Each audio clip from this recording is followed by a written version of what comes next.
I stated that I wouldn't talk about Skinwalker Ranch until something interesting happened, or they were doing some sort of experiment that warranted attention, and they did do that.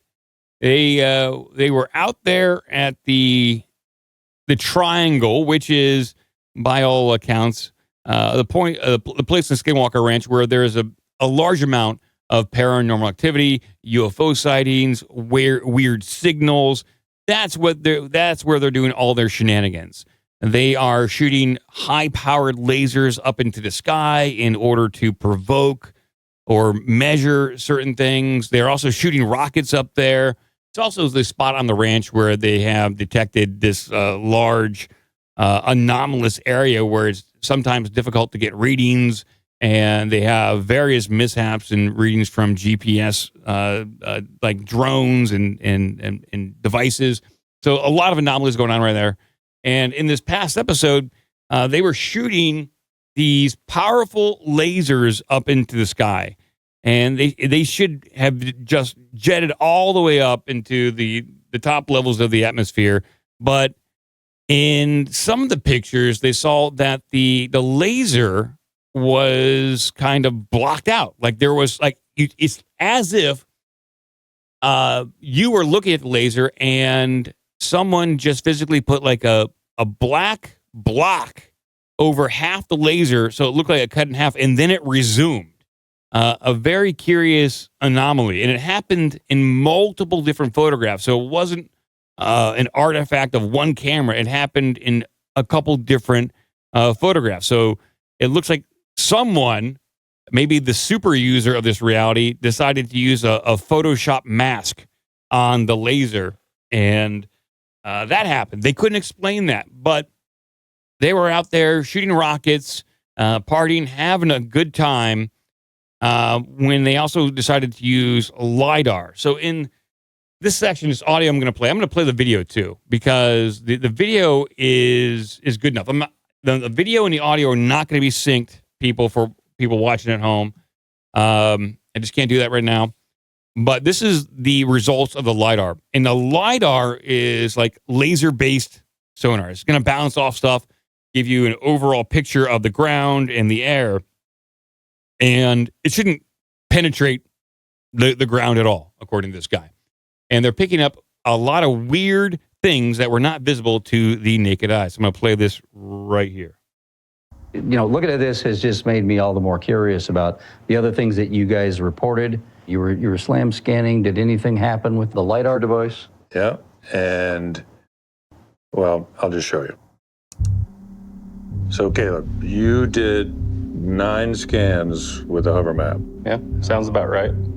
This is one of them. So this was Caleb's path while walking with the lidar scanner. A lidar scan can see fine details that would be invisible to the naked eye above ground. But just wait. You can see all this data that's underground. What? And that shouldn't be there. That's physically impossible. Wow. I see it. All those data points right there, think that they're underground. That's impossible. LiDAR can't see through the ground. No. Oh my God.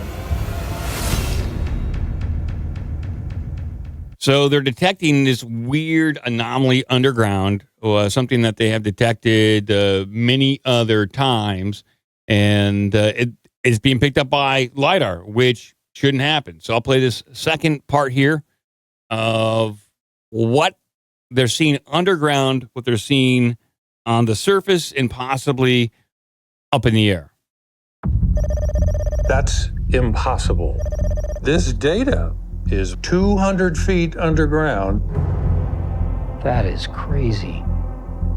LiDAR can't see through the ground. No. This It's impossible. is impossible. Infrared LiDAR can visualize things in the air as well as on top of the ground that the naked eye can't see. So how in the heck did Pete's slam scanner detect a massive amount of data points 200 feet underground at the Triangle? I want to isolate this data that's 200 feet underground.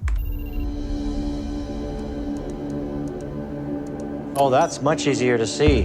What in the crap? There is a ring of data. Yes. It looks like a donut. Yep. I wonder if Jim is thinking what I'm thinking, because a year ago, you found some donut-like ring of data that you couldn't explain. Absolutely. If you remember, we had that weird donut-shaped anomaly. Anomaly, absolutely. In 2022, Whoa. What is that red circle? during a LiDAR scan at the triangle, Jim Royston detected a circular red ring with a void right in the center of it, and less than a month ago, That's right above the triangle. Whoa. it looks like a dead-gum traversable Lorentzian wormhole. In that same area, he detected another circular anomaly above the triangle. But that one looked way more three-dimensional and similar to what Pete just got an image of beneath the triangle last night. So I think we've found a third LiDAR scan that gave us a similar result there at the triangle. So think about that. We've got 3 scans now, one showing us underground, one showing us ground level, and one in the air above the triangle. It's like we've taken cross sections now of a conical anomaly that's going down into the ground. Yeah.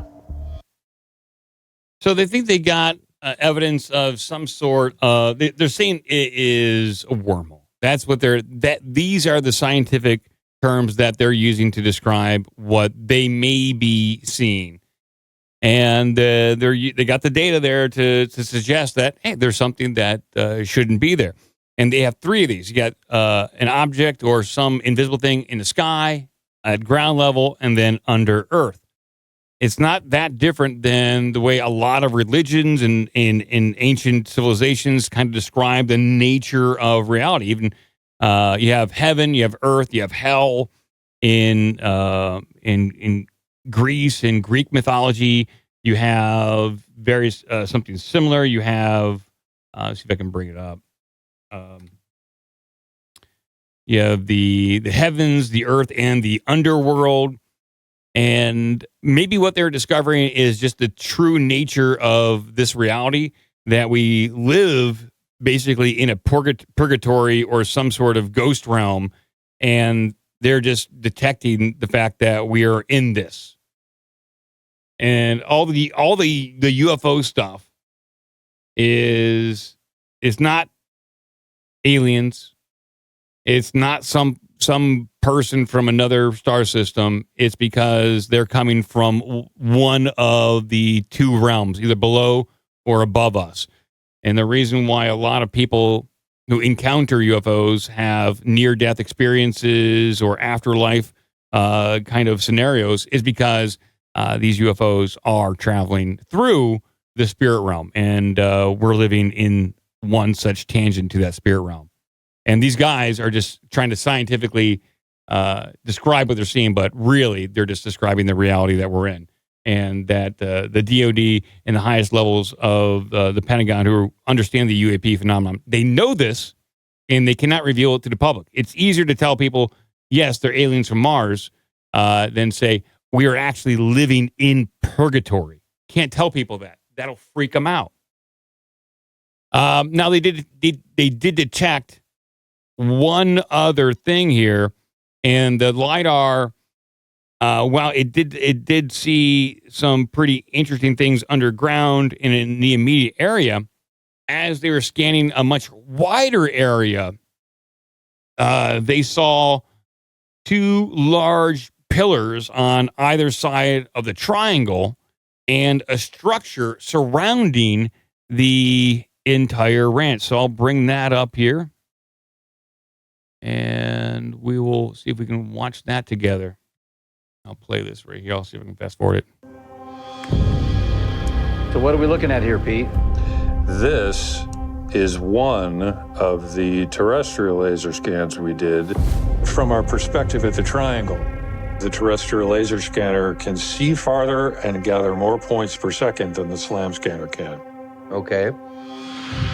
We're looking at an anomaly out in the East Field. What in the actual crap? That is insane. What would account for the sharp lines coming down? I don't know what it is, but there had to be something there for the LiDAR to detect it. Whatever is there is as if it's invisible. Can you zoom out further? Look at that.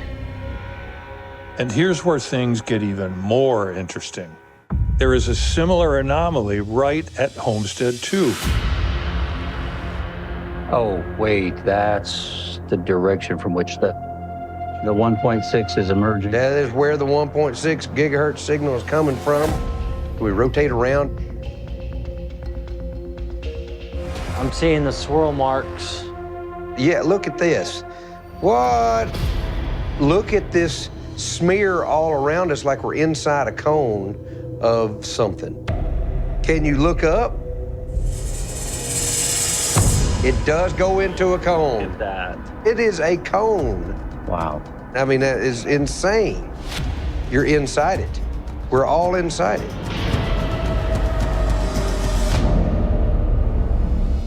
Yep. So apparently they're in some sort of dimensional cone. And in that cone, things can zip in and out. Things that you wouldn't think would be from this time period are there. It's like, so you have a donut on top, in the middle, and on the bottom, and it seems to interface with time in other dimensions pretty easily here on the ranch. And it's not that dissimilar, just coincidentally, or you can say synchronistically, than the most recent Amazon series, Outer Range. Outer Range is essentially a show, a takeoff, a spinoff of the old Art Bell caller, Mel, about Mel's Hole. Mel's Hole, supposedly an endless, bottomless pit that you could just throw anything into. But in the Amazon series, Outer Range, they use it as a time portal. And in the show, they say, well, time is not finite. It's not linear. It is more of a donut. There's a cycle to it. It's a river. It just kind of recycles around, and it's like a donut shape. And what they're showing here on Skinwalker Ranch is a couple donut shapes that are occurring in the infrared lidar spectrum, whatever spectrum that may be, is being picked up there.